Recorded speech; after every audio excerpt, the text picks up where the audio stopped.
Salut tout le monde. Alors aujourd'hui, je viens parler essentiellement de quoi? De réservoir, c'est-à-dire, vous connaissez déjà ça, c'est le Vivinova. Et ben, il y a d'autres petits trucs qui sont sortis et je vais vous les montrer. Alors, vous connaissez certainement déjà le Kanger T2, c'est ce qui a remplacé avec quand même pas mal de succès tout ce qui est CE2, CE3, CE4, Stardust. Enfin, remplacé, ça existe encore, mais simplement niveau rapport qualité-prix et agrément, à mon sens, c'est la base, le T2.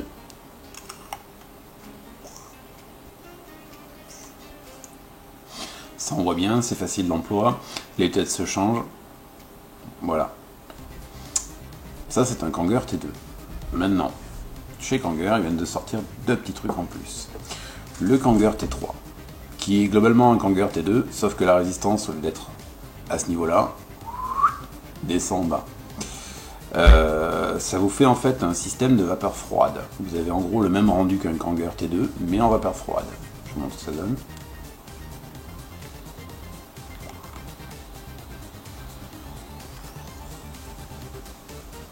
Là c'est un pomme poire, il est excellent. Il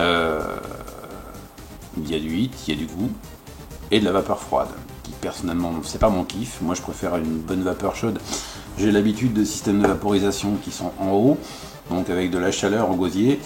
Voilà, moi c'est mes systèmes de vaporisation standard. J'aime beaucoup le Kanger T2 aussi. Le T3 me convainc moins parce que j'aime pas la vapeur froide.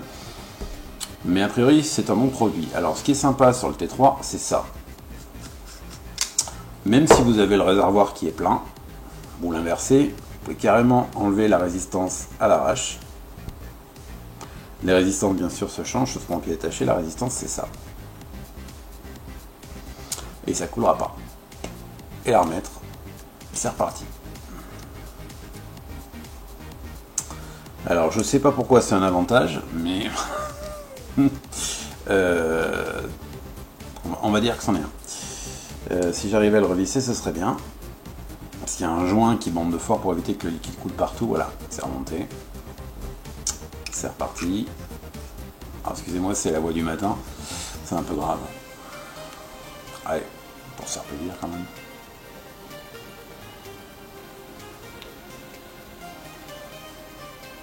C'est franchement pas désagréable. L'arôme en bouche est bien. Le volume est très sympa. Mais c'est de la vapeur froide. Encore une fois, c'est pas mon kiff. Qu'est-ce qu'il en reste? C'était le T3. Le T4. Alors le T4, c'est de la vapeur chaude. Vous avez la tête de vaporisation qui est en haut. Mais c'est un tout petit format.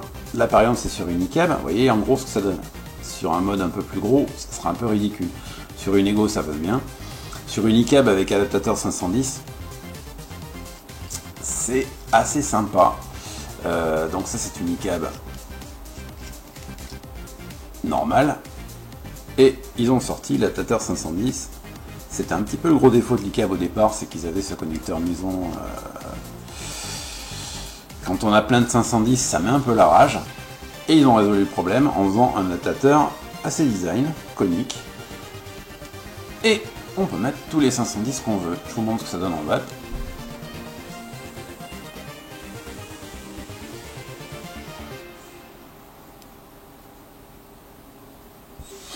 C'est plutôt sympathique. Et dans un sac, ça prend vraiment pas de place. C'est en gros la taille d'un stylo.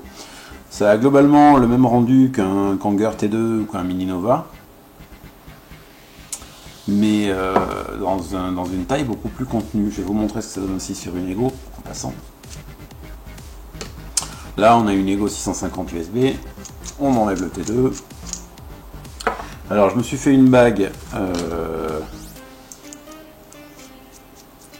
Ça c'est ma bague cache, pas de vis extérieure sur Ego, personnel, c'est un 580 retaillé.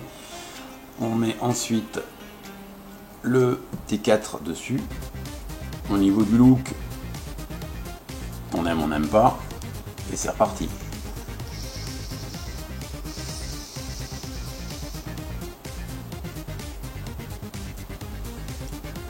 Très sympa aussi. Pas de différence de puissance fondamentale entre une ICAB et une Ego. J'ai envie de dire que ça rend pareil. La grosse différence, c'est l'autonomie en batterie de l'Ego par rapport à l'ICAB. Medicab, généralement les packs sont fournis avec 2 batteries. Ça nous fait du 720 mAh. On dépasse un petit peu la capacité d'une Ego 650. Voilà, je crois que c'est tout.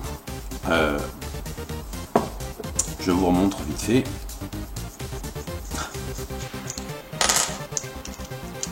Ah, il me faudrait des petites mains agiles pour faire les manips à côté, c'est terrible. Alors je récapitule. Un T2 Kanger, capacité 2,4 ml, vapeur chaude. Un T3.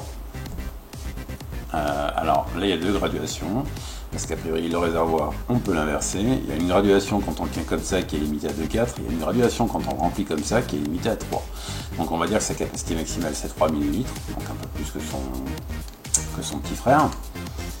Et enfin on a le T4 qui lui a une capacité de 0,9 ml en vapeur chaude, parce qu'atomiseur placé en haut.